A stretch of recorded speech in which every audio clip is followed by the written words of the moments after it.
Hi, everyone. Are you guys having a good time? Yes. I'm getting a lot of great feedback about the content.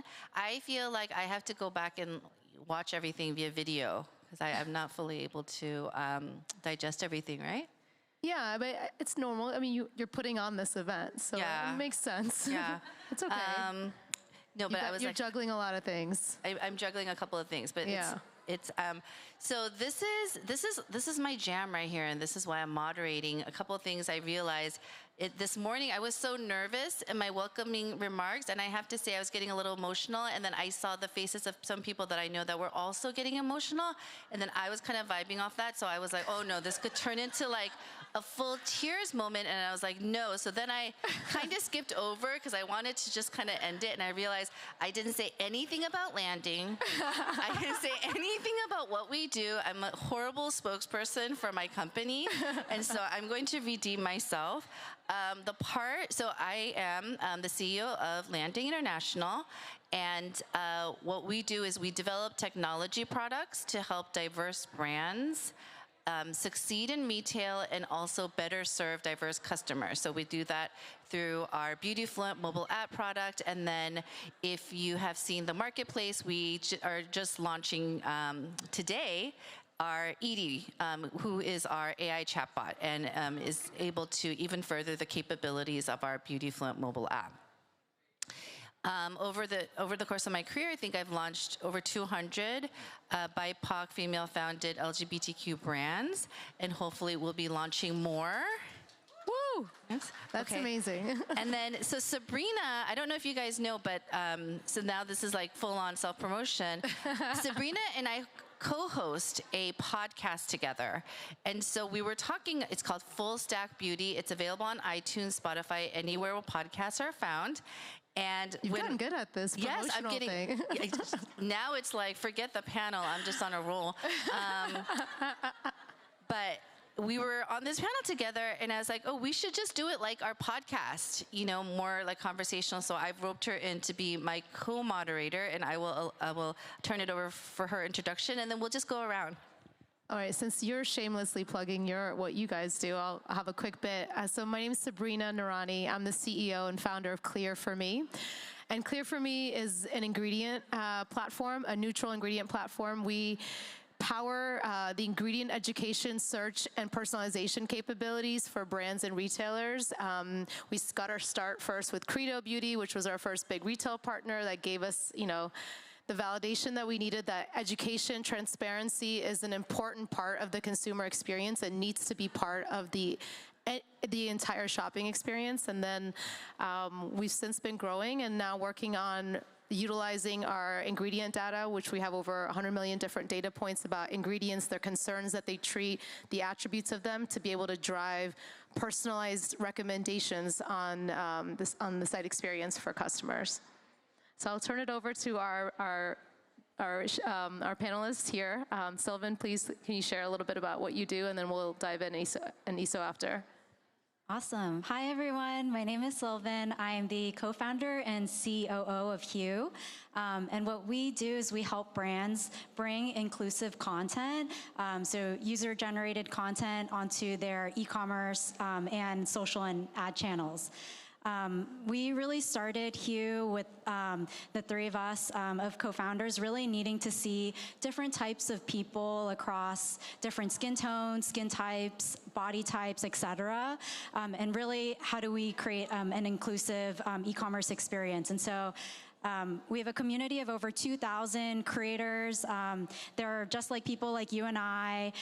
They create content about their different hair types, their skin tones, et cetera. So really, D&I has been the core of our technology platform. Hi, everyone. My name's Iso. I am one of the co-founders and CEO of Parfait. Parfait is an AI-powered e-commerce platform that enables brands and retailers with the infrastructure and the technology to provide personalized, customized products to their end users, and we're starting by disrupting the $13 billion wigs and extensions industry. And so our technology captures a lot of your biometric information, and we use that to vertically integrate the supply chain and create custom wigs direct to consumer. So I've only met you twice on different calls, but I always have so many thoughts when I hear what you're doing. And I've shared that I love, and I've been telling everyone, I'm getting a wig, guys. You'll see it next time. But I think what you've done in this space is so interesting because it's a space that's been kind of antiquated and kind of kept in the shadows, but really wigs, for women of color, for cancer survivors, with people for alopecia, for sexual gender identity, issues, and it really has something to do with self-expression. And I love that you are modernizing it. And I wonder if you could speak a little bit more about how the role of AI and technology works with that, the customization of the wigs. Yeah, definitely. I think AI technology is the core of how we actually are able to provide these customized products to our consumers. When we think about the technical angle, it actually took us about 2 years to collect the data to actually enable about 80% accuracy on some of these positive outcomes. And we realized while we were building that a lot of issues with access to data that was diverse enough to be able to enable those outcomes was really tough, right? We had to build that data set ourselves. We also realized the knowledge and the skills and experiences of those who were skilled and educated in the space just didn't have enough understanding of the consumer experience, or honestly really just didn't care enough about the experience to really try to build for this consumer group. And so as you think about the issues that you see with AI tech and bias generally, right? The issues we typically see are with the size and the diversity of the data sets, as well as the people who are actually making it for those end users. And so we decided that we wanted to be the stewards of that data. Some of the biggest issues that you typically see with the inability to collect it is trust in the stewards who are owning that, right? And I think with Meta, a lot of the issues that we are typically seeing with privacy laws today, that's something that's so salient in the consumer's minds. And so as we think about building, we're starting with that consumer experience first. And so hopefully, eventually, our data will grow large enough to be able to enable positive product and service outcomes for other product categories. I think it's so interesting because the input is the key piece here that you're talking about, because us as consumers I was telling Sarah what I love about being here yesterday and today. It's I'm looking out here and everybody looks like me. It's just so gnarly to be at a beauty conference like that. But that's been a big part, that's been a big problem in what products are being made, but also how products are being marketed to us, because the input set is missing. And so I think just focusing on making sure that the data is clean and the data is really representative of the entire body of a human consumer, of humanity, really is so important. And so I'm excited to hear more and see how that continues to grow. And also we learned yesterday that the wigs get made in 1 hour. An hour, I was gonna say that. It's wow. Yeah, that's honestly a lot of our secret sauce. We are not just creating custom wigs, it's not just the software, it's not just the AI. We have reinvented the supply chain for the industry. I think a lot of people don't realize that these products are actually made by hand in Vietnam, China, and India. And so you're talking sweatshop labor. And so our vision really is to automate a lot of those tedious aspects and honestly enable us to be able to provide high quality custom hair products at a much cheaper price than competitors can today. Yeah. Sylvan, switching to you, you talked about the inclusive content that you can bring to the beauty brands and retailers, and you help them embed those shoppable videos into their D2C sites. What trends in diversity in the beauty industry online are you seeing? And can you tell us a little bit more? Yeah, happy to. So a little bit of an origin story of how we started was we did over 200 customer interviews where we watch people on D2C sites. So we were using Rare Beauty's website, and we would actually watch customers and see, where they were going and what they were looking for. And what we saw, what was really interesting, was that we'd see customers, they go, oh, okay, they look through the model photos and go, okay, I'm looking for on TikTok, I'm going on YouTube, I'm going on Instagram, and I'm typing in Rare Beauty Shade 20N. And we would go, oh, what are you looking for? And people would say a lot of the time, I'm looking for somebody who looks like me. And I think that's like when we kind of hit an aha moment where, right now for a lot of brands, it's really tough to actually create a lot of that inclusive content. Customers want to see themselves represented. So, a couple of trends that we're seeing, even across our database, is that the most common filter that customers are looking at across all 30 of our brands is fine line and wrinkles. So people are searching for somebody with that. So I think it's just like really interesting to see that a lot of like when we started, it was actually about shade and, seeing represented across like different ethnicities. But over a lot of our customer interviews, what we're seeing with inclusion and content is that age is a big thing. The mature customer over 40, gender is also a thing. And even skin concerns like rosacea, hyperpigmentation, those are all ways to show different inclusion as well. So I know that like a lot of the discussion around inclusion's been about shade, but that's even kind of been interesting for us to see that it even goes even more than that. And so showing that through a lot of content has been really great, and those are some of the trends that we're seeing. I was struck by this on our call too. All three of you are such intelligent, passionate, like women. I could listen to you all day, and I love that the solutions that we've created like had to be made by a woman and a woman of color, because these are the things that we were facing as customers. And Sabrina, I know you shared a little bit about Clear for Me, but not like sort of like your origin story, and I would love for you to share that with our audience. So, thank you. I don't come from a beauty background. I come from a data background, and I was in the finance world. But when I was there, I developed skin allergies out of the blue around my lips. The area around my mouth started to puff up and peel constantly, and it became so much that I was getting staph infections every other week from how much my mouth, around the skin around my mouth was peeling. And it just created this experience that I was, in my 20s in New York, going on the subway every day to work, and I was just mortified everywhere I went, because in the subway, as you guys know, we're all packed in like sardines, and you're just you're really close to everyone. And all I did was just constantly cover my mouth, and it's something that I still can remember that visceral feeling that any time I'm talking to anybody, all I think that they're looking at is this area on my face. So that experience started my journey into how do I become more of a conscious consumer and understand what I can use and what I shouldn't use. And I learned quickly in that experience that even when I started to get educated about specific ingredients or products I should use, I realized how the lack of because in our industry there's no standard for how ingredients are labeled. If you are, as a consumer, have a specific concern or something that you're trying to find, it's really hard for you to actually do that. Even one, you become aware about it, but actually to execute and find the problem for it, it's so difficult because there's no standard for how ingredients are labeled. So something as simple as fragrance was one of the things. Okay, I was told just avoid things with fragrance. I was like, I could do that.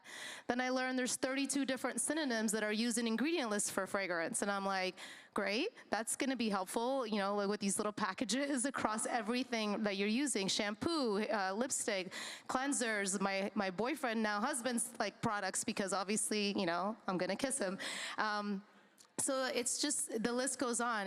Vitamin C, try using products that are with vitamin C, great. There's 35 different synonyms that are used for vitamin C. Salicylic acid, which helps exfoliate, 12 different synonyms. You get the gist, it's just constant.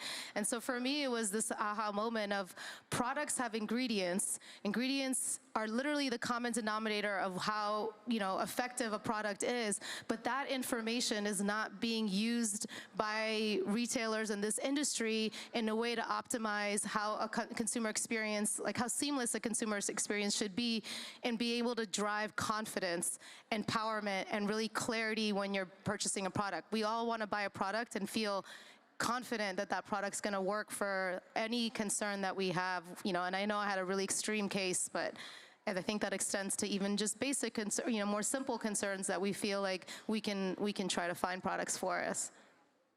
I was thinking about that because you said when you had the staph infection, you also weren't sure what it was, and you were going online to see if there's people who looked like you that had that, condition. And I have another business idea for you, Sylvan. You know, when kids get different things like hand, foot, mouth, or like diaper rash, it looks so different on different skin tones that, you know, you don't know what it is actually. So let's talk later. Because I'll want to, profit share on that idea. Everyone here is a witness.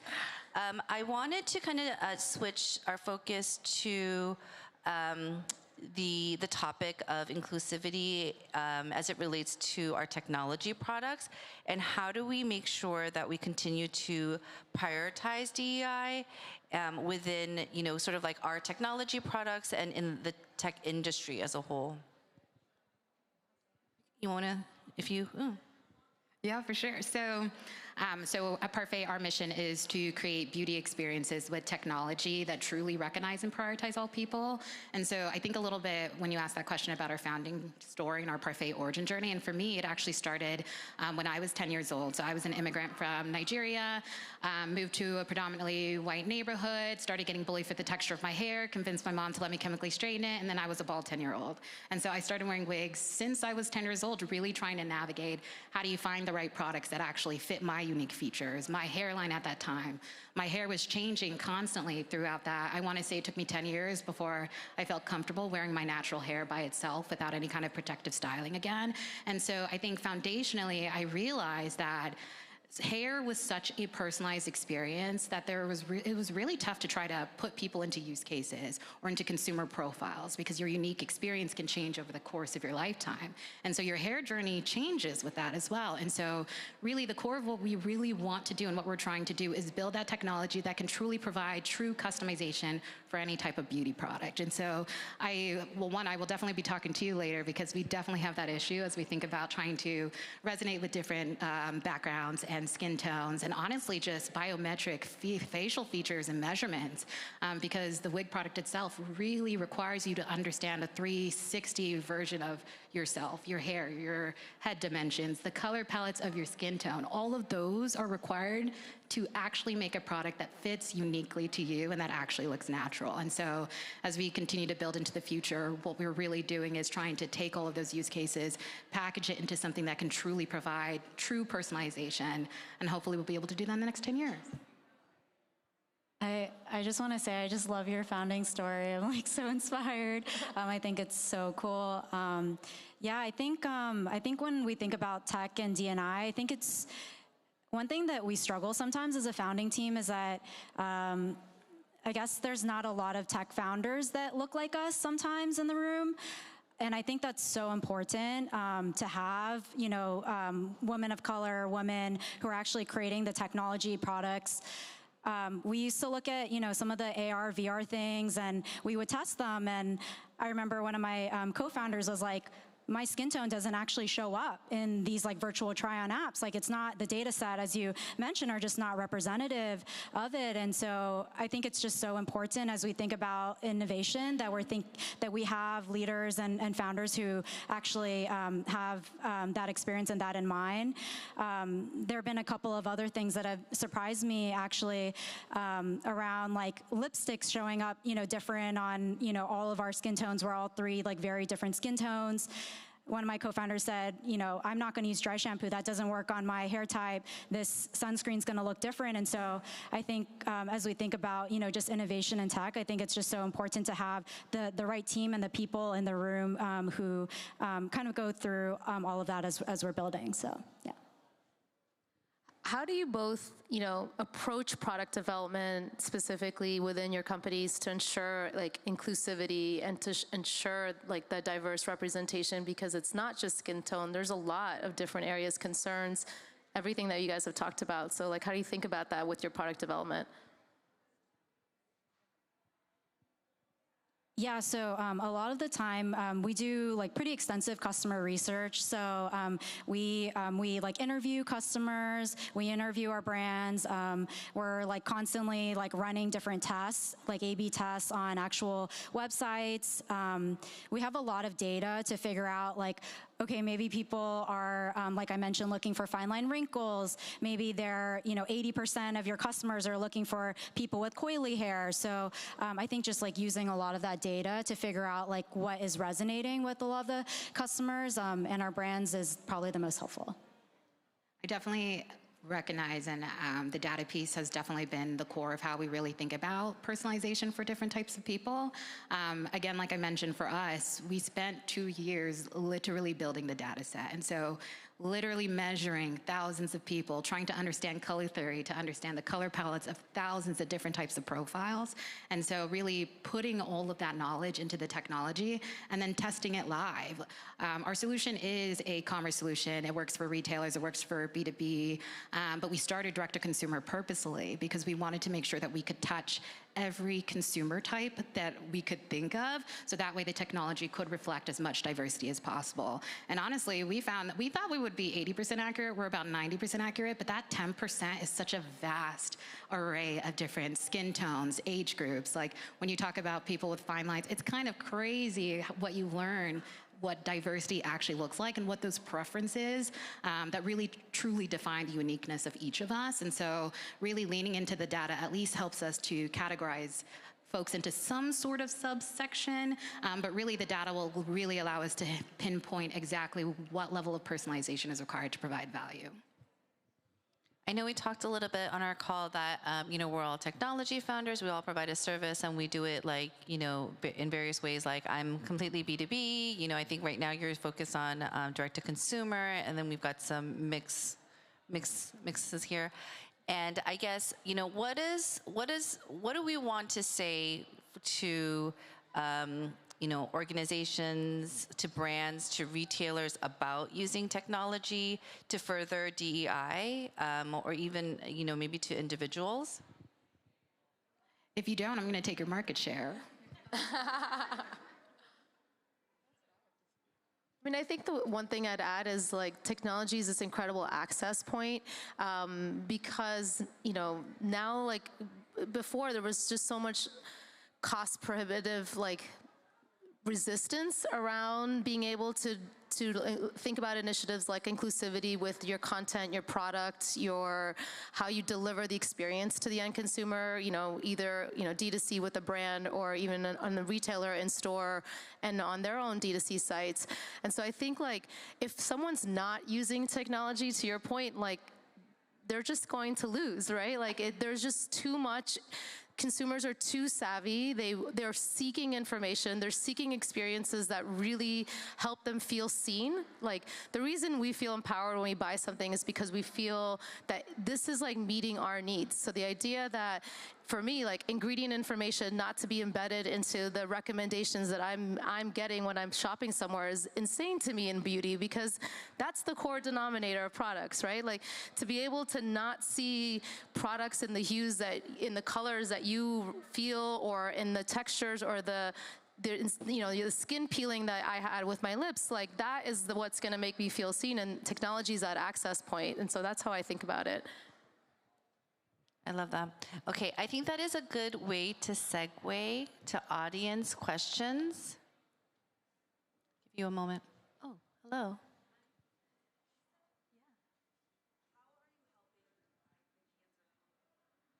Yes, I think when we first launched, our first step was to develop partnerships with that community. So we have a partnership with the National Alopecia Foundation. The cancer community is really interesting in terms of their experience. It's very different than most. Typically, when you're looking for a wig, you're probably either in the middle of your treatment, or you've been savvy enough to learn from folks, if unfortunately folks in your life have experienced something similar, to figure out how to retain your natural hair and create a wig so that you can actually feel like yourself, because it's actually your hair. And so right when we launched, that was the community that came to us first. And so what we've done is really thought about the end-to-end experience for that community as they're going through chemo, as they're using the product type, and also just the emotional toll it takes as you're using these products. And so really that's where this virtual consultation concierge-like customer experience kind of developed for Parfait. We wanted to make sure you felt like you had support across that entire journey, because we understood it. My mom, she had a double mastectomy when she thought she might have cancer, and so it ended up being a preventative measure. But even that experience, I ended up having to drop out of school for a semester to take care of her. I failed that semester for sure. And just even myself going through that, I think we really wanted to make sure we thought a lot about that community first because they're the ones who need it the most, especially at a time where it's really tough. And so in our physical product offering, the customizable offerings will cater to that community. So folks who are completely bald, we have a different type of lace type so it doesn't actually itch your head. We've got cap types that are breathable because we know during that experience you can get really hot. And so we really thought about the product specifications as we think about that community specifically, but there's a lot more we can do and a lot more we're hoping we can do in the future. Yeah.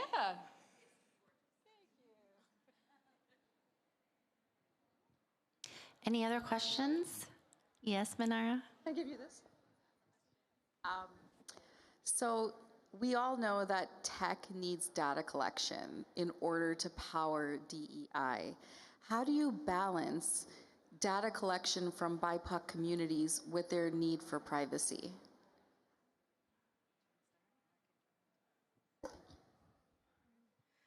So for us, I think that was something that was extremely important to us. So my sister is actually my co-founder. She did her bachelor's and her master's at Stanford in computer science and electrical engineering.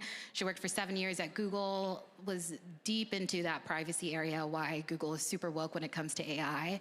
And so it's something that we've really, really thought about how we can make sure that, one, we build trust in the consumers so that they know they can trust us first and foremost with that data. And then two, it's also about how we use it. We use it exclusively right now to create products for you rather than to make money and monetize it through other alternative channels. And so right now, as we think about it, we're obviously building in, I guess, the heyday of growth of AI as it's finding more applied use cases. And so just being honest, communicative to the customer, transparent about how we use it, and asking your permission is how we're handling it now. But obviously, as people continue to have access, see these outcomes, I think a lot of people will start to feel a little bit more comfortable once we start to see a lot of these stewards who are handling it in a way that we feel is ethical. Yeah, that's a great answer. For us, we have a community of over 2,000 creators, and a couple of data points that we collect is like skin tone, age, hair type, all of those type of things. And for them, I think like opting in is just like really important, like asking that they're okay, sharing that. For a lot of them, they're happy with sharing it because they know that a lot of that content will help customers like them. So if somebody is shopping on a site and also has hyperpigmentation, that they could filter and see a person with hyperpigmentation. And so for us, like a lot of them opt in, but a lot of the reason why they work with us is to, show other people that like, hey, this is how I, deal with something. So yeah. And we also use AI for like our product development, and I think that like it's clearer when you kind of stop there. Like we obviously use the searches and scans and activity on our app to like kind of hone in on what people are interested in and like developing more. And I feel like because we're not necessarily in the position to like monetize on that information, or to like retarget you based on what we saw you do. I think it's a little bit safer, but definitely my COO, many of you know, is a lawyer, and so there's a lot of thought that goes into what we can do, what we can collect, what we can't collect. CTO is looking at me like, yeah. I think we could do maybe one more.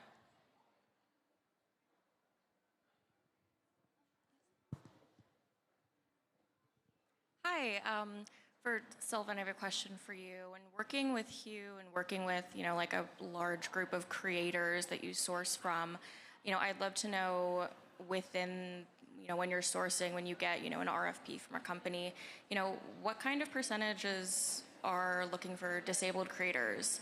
And, what kind of requests are coming in for people who want to see themselves represented in that way, not just in skin type or skin concern or skin color? Yeah, that's a great question. Accessibility is super important to us. So we have a lot of people in the community who also represent that. For a lot of brands, mostly, super open to it is actually what we find. And we're actually hearing that the narrative is switching, where that wasn't maybe always part of the inclusivity question before, but now brands are saying like, yeah, like I do want to see like different types of people. And I think we had somebody in our community where I think they lost like one of their arms. And so how do you like, create makeup content with that and showing that even like on a brand's website? That's pretty revolutionary, right? Like that wouldn't have happened 10 years ago. And so I think we're definitely seeing that from an inclusivity angle, like disability and accessibility is extremely important for most of them.